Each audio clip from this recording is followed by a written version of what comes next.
Welcome to this explainer. Today, we are heading high up into the freezing altitudes of the Himalayas to October 1962. We're breaking down the Battle of Namka, and honestly, looking at the operational designs, the maps, and the sheer raw numbers of this encounter, it's absolutely eye-opening. It's a stark, tragic look at exactly what happens when political directives just completely ignore military realities on the ground, because as you'll see, an entire Indian infantry brigade was essentially doomed before a single shot was even fired. Okay, let's dive into this. Because to truly understand military history, we really have to start with the ground itself. So why does terrain decide battles? Well, in warfare, and especially in mountain warfare, the geography you occupy literally dictates everything. It dictates your logistics, your fields of fire, your ability to maneuver, the whole shebang. If you're positioned poorly, well, no amount of individual bravery is going to save you from a mathematically certain defeat. I want you to keep this foundational military question in mind as we analyze the Namka battleground. Because here, the terrain wasn't just some scenic backdrop. It was the ultimate weapon. Take a look at the topography we've got sketched out here. Imagine standing right down in this valley. Flowing right through the center from west to east is the Namka. It's this small, fordable mountain river.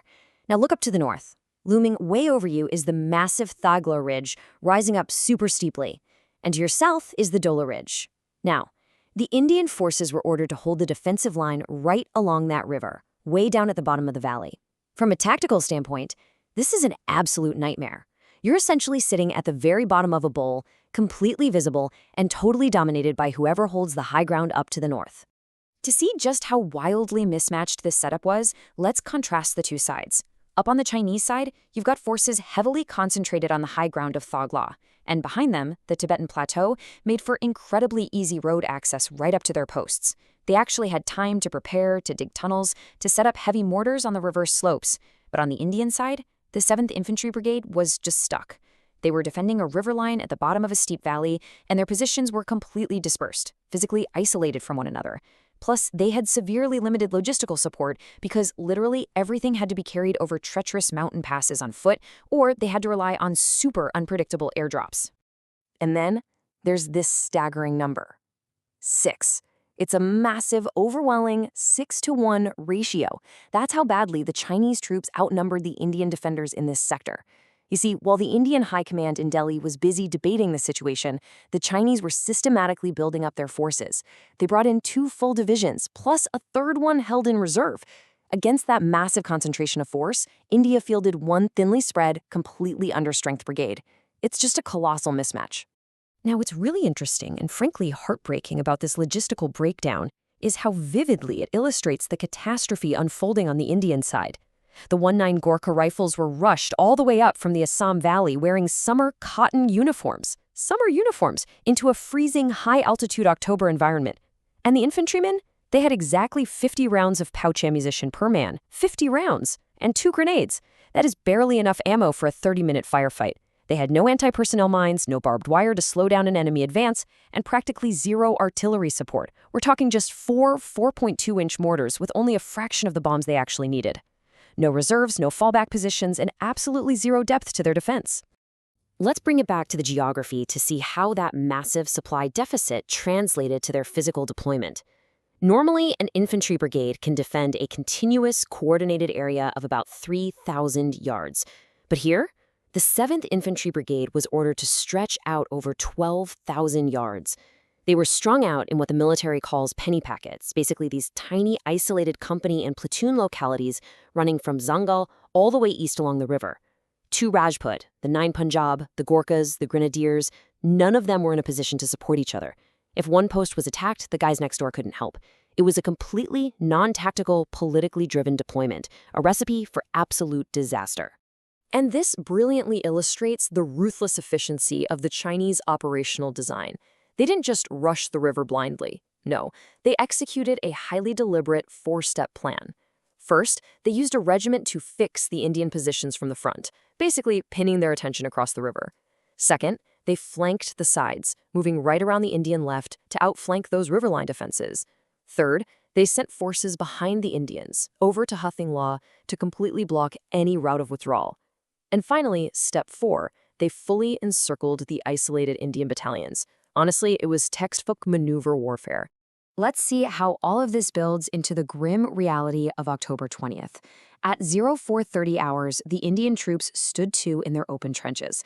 The temperature, well below zero. They were absolutely freezing, wrapped in whatever blankets they had. Less than an hour later, at exactly 0:15:14 hours, the valley literally erupted. The Chinese launched a massive, coordinated assault backed by heavy 76mm and 120mm artillery barrages.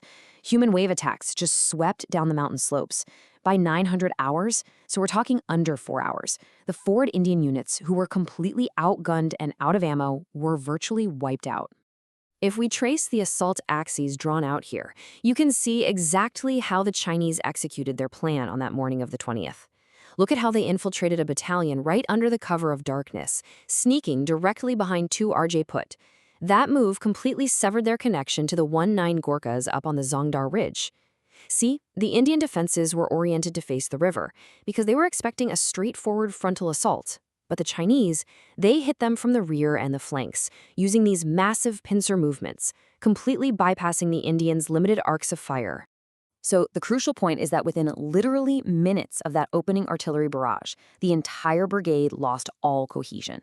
Telephone lines were cut immediately. There was zero radio contact. The battle just violently fractured from a unified brigade defense into dozens of isolated, desperate micro-battles.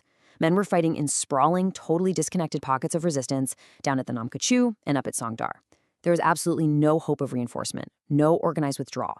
They were completely, utterly on their own, encircled by a massive enemy force.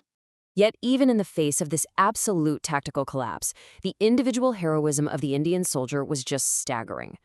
Let me share the final words of Major B.K. Pant of the 2 Rajput. Despite being severely wounded in the stomach and legs, he actually dragged himself around his company's position, holding fast against 3 separate waves of Chinese assaults. Bleeding out, he shouted to his men, "Men of the Rajput regiment, you were born to die for your country. God has selected this small river for which you must die. Stand up and fight like true Rajputs." He was killed instantly by a volley of machine gun fire right after, dying with the Rajput battle cry on his lips. But courage alone cannot rewrite the brutal math of warfare. Look at the cold, hard numbers we have here detailing the fate of the 2 Rajput battalion. Out of a total strength of 513 men who stood to that freezing morning, 282 were killed in action within hours. 81 were wounded and captured, 90 were captured without wounds, and only 60 managed to escape the encirclement. That is the near-total annihilation of an entire infantry battalion, a unit essentially wiped from the map, simply because it was placed in an impossible position with just 50 rounds of ammunition. If we step back and autopsy this battle, the lessons we're seeing mapped out are absolutely glaring. Terrain. You simply cannot fight from the bottom of a river valley while the enemy holds the heights above you. Firepower. 50 rounds and 0 artillery support means you're a target, not a combatant. Logistics. Sending men in summer cotton uniforms into a winter war zone without even barbed wire points to a massive systematic failure. And command and preparation. A purely political decision forced military commanders to deploy non-tactically. The 7th Infantry Brigade was doomed by decisions made in faraway capital cities long before the Chinese mortars ever opened fire.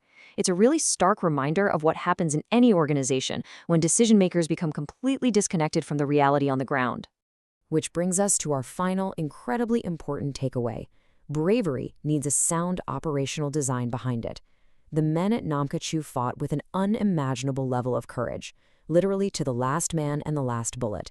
But heroism is not a strategy.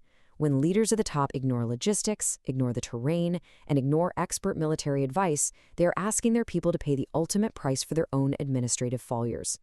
So the question we really have to ask ourselves when studying this history is, how often do we still see modern leaders prioritizing optics over operational reality? Think about that for a second. Thanks so much for joining me for this explainer.